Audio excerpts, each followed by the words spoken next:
Artinya doa Rabbi syrah li sadri itu benar-benar memudahkan urusan. Termasuk kalau misalnya kita lagi ada masalah sama seseorang, kita doa, ya Rabbi mudahkan urusan saya. Mudah enggak? Kalau kurang mudah, berarti kita belum benar-benar jujur dalam kalimat kita kepada Allah. Jujur gimana? Kita yakin gak sih Allah yang memudahkan urusan kita? Kalau kita yakin banget, Allah akan tunjukkan keajaiban yang luar biasa. Seperti cerita kemarin tuh, dua orang yang saling berhutang kan, yang satu memberi hutang dan bertanya, siapa saksinya? Kata yang berhutang, Allah saksinya, boleh enggak? Kata yang memberi hutang, oh boleh, Allah itu sebaik-baik saksi. Dan itu jujur, yakin gitu. Coba kalau kita lakukan itu sekarang, mungkin kita akan dikhianatin, akan dirugiin sama banyak orang. Kenapa? Karena enggak yakin banget kepada Allah SWT. Masih ada sedikit, setitik ragu. Ntar kalau dia bohong gimana? Bukankah ada Allah? Ntar kalau dia lupa gimana? Bukankah ada Allah? Ntar kalau dia berubah pikiran gimana? Bukankah ada Allah? Ntar kalau dia hilang tiba-tiba nggak membayar hutang gimana? Bukankah ada Allah? Bukankah ada Allah? Ini jarang kita ucapkan. Kita masih ragu walaupun kita mengatakan hasbiyallah, hasbunallah. Makanya jarang ngelihat keajaiban. Padahal kalimat itu kalimat-kalimat yang mukjizat, powerful. Sebagian mungkin pernah dengar cerita Imam Hasan Al-Basri. Imam Hasan Al-Basri salah satu ulama generasi tabi'in, generasi kedua. Ceritanya Imam Hasan Al-Basri ini pernah bikin seorang gubernur Baghdad namanya Hajjaj. Ini Hajjaj ini gubernur yang sangat jahat, sering membunuh orang soleh, termasuk sahabat Nabi pernah dibunuh sama dia. Imam Hasan Al-Basri pernah bikin gubernur Hajjaj itu tersinggung. Kapan? Ketika Imam Hasan Al-Basri diundang ke rumah gubernur Hajjaj bersama beberapa ulama yang lain, beberapa tokoh masyarakat, diundang ke rumah barunya, istana gitu. Jadi Raja Hajjaj ini suka bikin istana terus pamer. Ngundang nih, diundang orang-orang penting, minta semacam testimoni gitu, minta komentar. Jadi kalau bahasa kita mah nge-posting di sosial media, terus nunggu gimana menurut kalian. Jadi yang komennya tuh macam-macam ditungguin sama dia. Nanya ke setiap orang yang tamu yang diundang, gimana menurut kamu istana saya? Rata-rata mengatakan ini bagus, istana pertama yang saya lihat yang paling indah segala macam. Bahasa-bahasa memuji lah. Dan gak jujur. Begitu giliran Hasan Al-Basri, ya Syekh Hasan, gimana menurut Syekh tentang istana saya?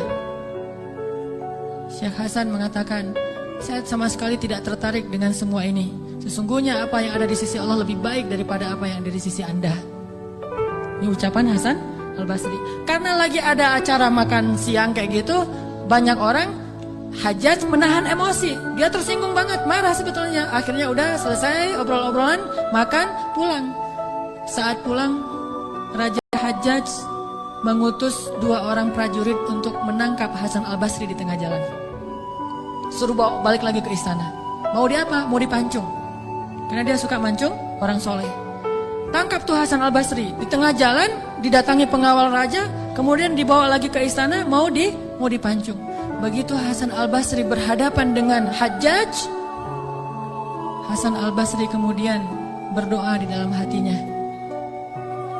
Yang tadinya Hajjaj marah besar, pengen bunuh Hasan Al-Basri, pengen memancung Hasan Al-Basri, tiba-tiba pas melihat wajah Hasan Al-Basri, Hajjaj ini berubah seperti orang yang kena hipnotis. Tiba-tiba dia tersenyum, tiba-tiba dia jadi orang yang humble, hangat banget, langsung memeluk Hasan Al-Basri. Selamat datang wahai Syekh, selamat datang, duduk. Syekh, beri saya nasihat, terus dikasih makanan, minuman. Setelah itu dipersilakan pulang, dikasih kendaraan yang terbaik. Sampai akhirnya Hasan Al-Basri keluar dari istana. Ketika di tengah jalan, pengawal-pengawalnya Hajjaj bertanya kepada Hasan Al-Basri, ya Syekh, kami tadi diutus oleh Raja menangkap Anda agar Anda dipancung karena Raja tersinggung dengan obrolan tadi ketika makan siang. Dan Raja dalam keadaan marah besar. Tapi begitu bertemu dengan Anda, tiba-tiba dia berubah, jadi baik, jadi kasih sayang, jadi luluh, emosinya jadi reda. Apa yang Anda lakukan kepada dia? Apakah Anda punya sihir? Kata pengawal. Kata Hasan Al-Basri, saya tidak pakai sihir. Terus apa? Saya sebelum bertemu dengan Hajjaj, tadi saya berdoa. Apa doanya? Ya Rabbi, Engkaulah yang menggenggam hidupku. Kepadamulah aku berserah. Ya Rabbi, padamkanlah amarah di hati Hajjaj sehingga aku selamat sebagaimana engkau mendinginkan api kepada Ibrahim sehingga dia selamat. Ini yang dibaca oleh Hasan Al-Basri. Ya Allah, padamkanlah amarah di hati Hajjaj sehingga aku selamat dari kezalimannya sebagaimana engkau menyelamatkan Ibrahim dari api yang panas. Tiba-tiba Allah padamkan marahnya. Ini namanya zikir, doa powerful. Kenapa? Karena hati Hasan Al-Basri itu benar-benar bergantung kepada Allah itu 100%, gak ragu sama sekali.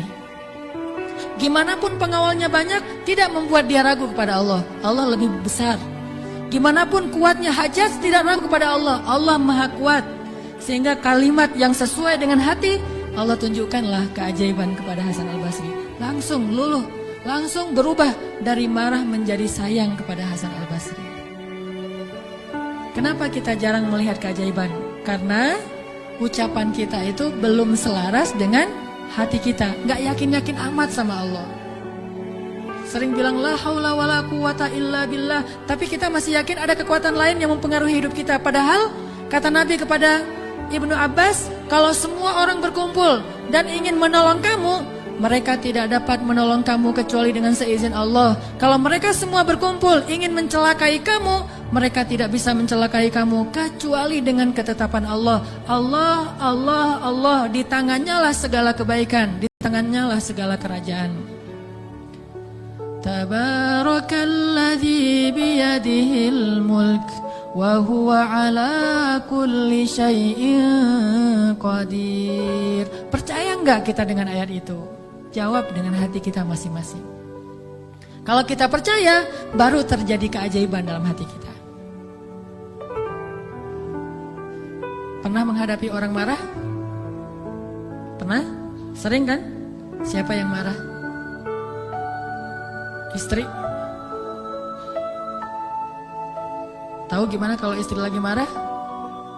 Oh, belum tahu ya. Ya udah deh, ganti contoh. Orang tua deh, orang tua.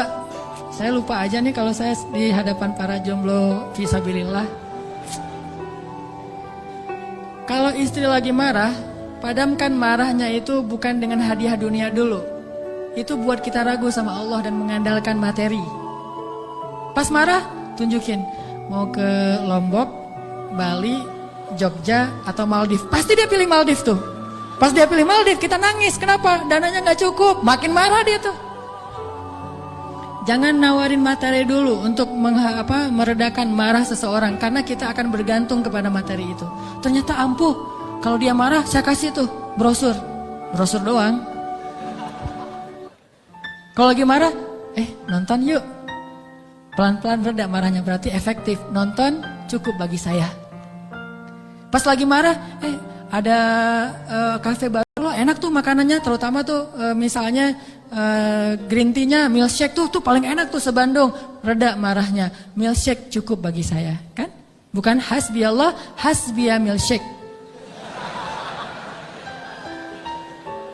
Kenapa bisa gitu? Karena ketika kita mau meredakan marah seseorang itu kita menggunakan materi.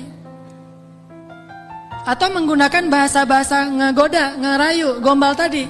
Tapi kan lama-lama agak-agak habis juga ya bahan menggombal ya. Harus buka, jadi teman-teman bisa ke Gramedia mungkin beli buku dengan judul Kumpulan Gombal-Gombal Efektif. Udah teruji, banyak yang menggunakan gombal ini dan berhasil meredakan amarah. Mungkin, tetapi itu berarti kita tidak mendapatkan yang paling luar biasa sehingga suatu saat kita akan kewalahan sendiri. Berapa sering kita bisa memberikan materi, memberikan brosur, memberikan kafe, memberikan nonton, memberikan hiburan, entertain segala macam. Berapa sering? Coba sesekali ketika menghadapi seseorang yang marah, andalkan Allah. Pas mau ketemu orangnya, ya Rabbi, ya Rabba Ibrahim, wahai Tuhan Ibrahim, padamkanlah amarah istri saya sebagaimana engkau memadamkan api bagi Ibrahim. Terus temuin, kalau masih marah, ya Allah astagfirullahaladzim, berarti saya belum jujur nih, masih belum yakin sama Allah, istighfar lagi, ya Allah padamkan. Masih marah, ya Allah padamkan. Terus saja sampai yakin. Kalau kita yakin itu berubah loh, benar-benar berubah. Kalau nggak bisa langsung, bertahap, tergantung iman. Ada orang yang imannya baru redam amarah seseorang itu 1 jam, berarti imannya iman 1 jam.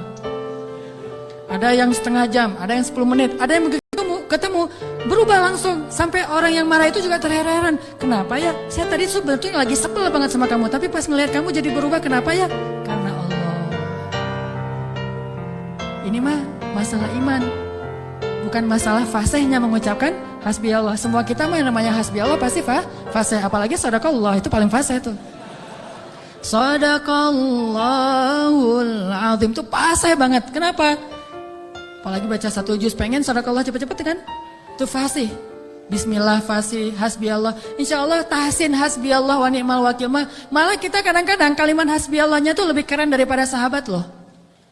Kalau sahabat kalimatnya cuma gini, hasbunallah wa ni'mal wakil. Kalau kita, hasbunallah wa ni'mal wakil, ni'mal maula wa ni'man nasir. Coba lihat, panjangan siapa ucapannya? Panjangan kita kan? Sahabat mah cuma sedikit, Ibrahim lebih sedikit lagi, hasbi Allah, segitu doang. Kita rame, oh jangan cuma hasbi Allah, tambahin dong, jangan terlalu irit-irit dalam berzikir. Rame aja di broadcast soal panjang pendeknya zikir, tapi dua-duanya gak powerful, gak ngaruh. Yang bilang hasbi Allah wa ni'mal wakil sama aja. Yang bilang hasbi Allah wa ni'mal wakil, ni'mal maula wa ni'man nasir, diulang 33 kali, tapi gak ngaruh. Kenapa? Karena gak jujur. Hanya fasih di lisan, tetapi tidak fasih di hati. Harusnya kayak Imam Hasan Al-Basri, begitu dia katakan demikian, doanya langsung berubah. Termasuk doa tadi, Allahumma ajurni fi musibati wa akhluf li khairan minha. Ya Allah, beri saya pahala dalam musibah saya, beri saya ganti yang lebih baik. Selama apa sih Allah kasih kita ganti? Di situ kita bisa mengukur keimanan kita. Kalau begitu kita berdoa langsung dapat ganti, itu imannya ajaib tuh. Kalau kita berdoa tunggu gantinya sebulan kemudian, itu imannya standar. Kalau kita udah berdoa tapi nggak diganti-ganti, berarti kita bermasalah, nggak yakin-yakin amat sama Allah. Pengen nggak begitu berdoa langsung Allah menunjukkan keajaiban? Kita pengen aja nggak berani ya, karena kita nggak percaya bisa. Kita mau mengatakan pengen, itu aja kita nggak berani karena menganggap itu nggak realistis. Ah, masa sih bisa? Bisa kalau kita yakin kepada Allah. Kalau kita nggak yakin, kalau kita bilang nggak bisa, kalau kita ragu bahwa Allah bisa menunjukkan ajaib kepada kita dalam hitungan detik, terus kemana kalimat kun fayakun? Masalahnya kita nggak yakin untuk bilang pengen, begitu doa langsung Allah kabulkan. Itu aja kita ragu. Kenapa? Kita nggak percaya itu bisa.